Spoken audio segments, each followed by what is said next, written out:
You've got your iPhone, maybe it's in your pocket right now, or you're holding it as you watch this. It's more than just a phone, it's a daily companion, a gateway to your world. And perhaps you also own an iPad or a MacBook, sleek, powerful pieces of technology that have become essential tools for work, creativity, and connection. Apple's devices are everywhere, seamlessly woven into our lives. But have you ever stopped to wonder where all this innovation actually comes together? Where these iconic devices are born, assembled, and shipped out to millions? For years, the answer has been clear. China. Massive factories, sprawling industrial parks, and a workforce unlike any other. The partnership between Apple and China didn't happen overnight. It's a relationship decades in the making, built on careful strategy, mutual benefit, and relentless pursuit of efficiency, not just luck or convenience. Every quarter, Apple ships out millions upon millions of devices. This requires a supply chain and manufacturing operation of staggering scale and precision, one that few other companies on the planet can even dream of matching.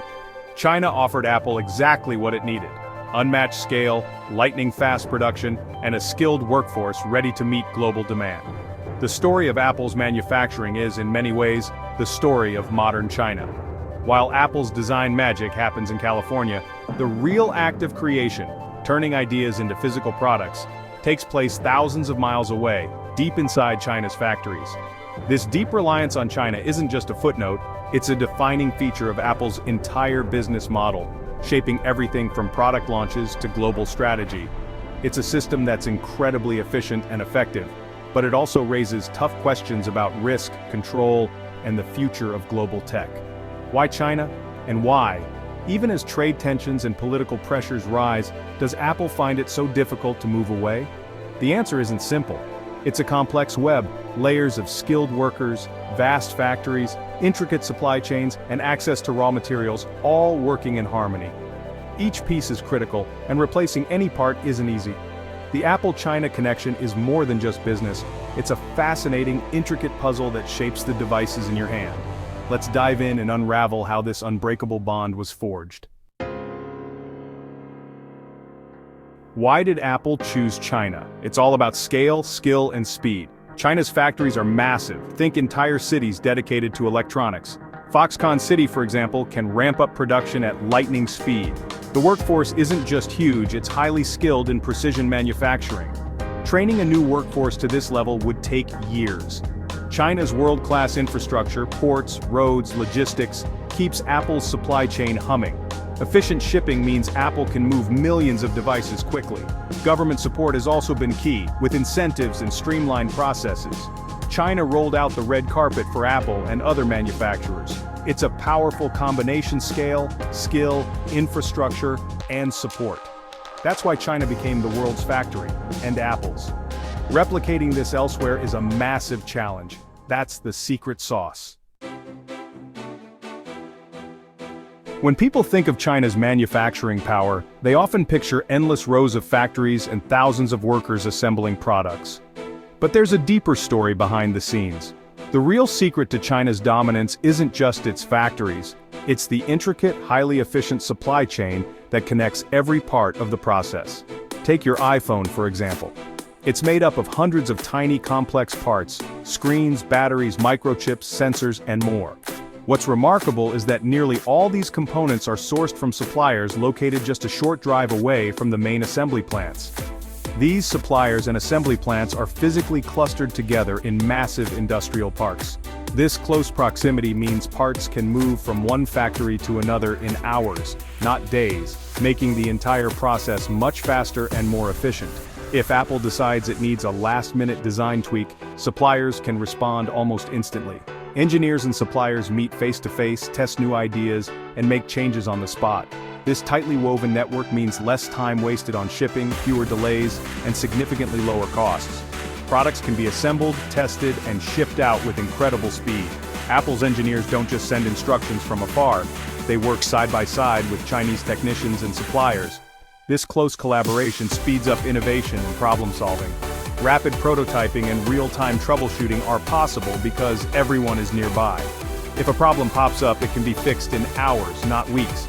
This entire ecosystem didn't appear overnight. It took decades of investment, planning, and experience to build, making it nearly impossible for other countries to replicate quickly.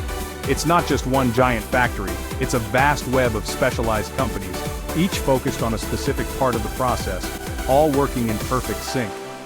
Moving this supply chain to another country isn't as simple as building new factories. It means recreating an entire ecosystem, a challenge that even Apple struggles with. This supply chain magic is China's true superpower. It's what keeps the world's biggest tech companies coming back. The system is flexible, incredibly responsive, and deeply embedded in China's industrial landscape. That's why for now, Apple, and much of the tech world, remain so closely tied to China's supply chain magic.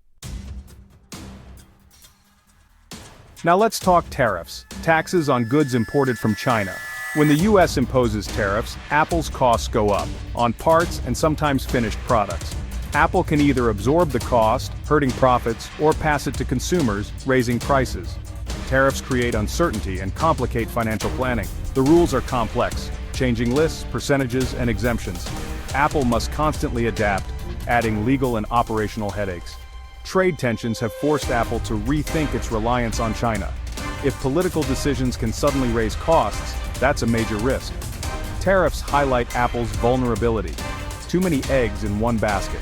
It's a wake-up call for diversification. China's advantages are clear, but the risks are growing. The trade war is a game-changer. Apple can't ignore it. Apple isn't standing still. They're diversifying production. India and Vietnam are the new frontiers. India now assembles both older and newer iPhone models, helping Apple tap into a huge market. Vietnam is assembling AirPods, iPads, and some MacBooks, thanks to a skilled workforce and proximity to supply chains. Key suppliers are expanding into these countries, building smaller ecosystems. But this shift is slow. China still dwarfs their output. Setting up new factories, training workers, and ensuring quality takes time and money. Diversification is a marathon, not a sprint. Apple is planting seeds for the future, not abandoning China overnight. It's a strategic pivot, not a full relocation. The goal: reduce risk, not replace China entirely. The journey has just begun. On the surface, moving production out of China might seem like a straightforward decision. Just pack up and set up shop somewhere else. But in reality, it's a massive, complex challenge that goes far beyond simply relocating equipment or hiring new workers. China's scale is truly unmatched. The country boasts enormous factories, endless assembly lines, and a workforce with skills honed over decades. No other nation can currently match this level of industrial capacity and expertise, especially when it comes to electronics manufacturing. Over the years, China has built up a deep well of experience in complex assembly and rigorous quality control. This expertise isn't something that can be transferred overnight. It's the result of years of training, process refinement, and hands-on problem solving. The supply chain is deeply rooted in China. Hundreds, sometimes thousands of specialized suppliers are clustered together, providing every component imaginable. This dense network allows for rapid communication, quick problem solving, and just-in-time delivery. Even if companies like Apple assemble their products elsewhere, many critical parts and components still originate from China. The country remains the backbone of the global electronics supply chain. Rebuilding this intricate network in a new region is a monumental task. It requires not just new factories, but also new relationships, new logistics, and years of investment to reach the same level of efficiency. China's manufacturing ecosystem is optimized for both cost and efficiency. Decades of competition and innovation have driven down prices and streamlined every step of the process. New operations in other countries often mean higher costs, less experienced workers, and less efficient logistics, at least in the beginning. It takes time to build up the same level of expertise and coordination.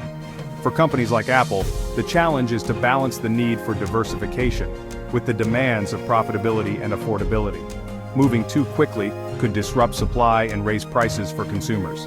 The knowledge, infrastructure, and supplier networks that exist in China are the result of decades of investment and collaboration. Replicating this elsewhere is a slow, expensive process. So, leaving China isn't just tough, it's nearly impossible in the short term.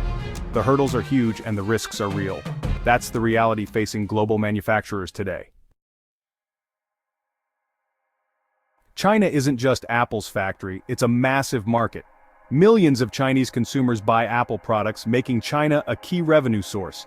Any move away from Chinese manufacturing risks backlash from consumers and the government. Apple's brand and sales could suffer if it's seen as abandoning China. The company has invested heavily in retail, partnerships, and its image there.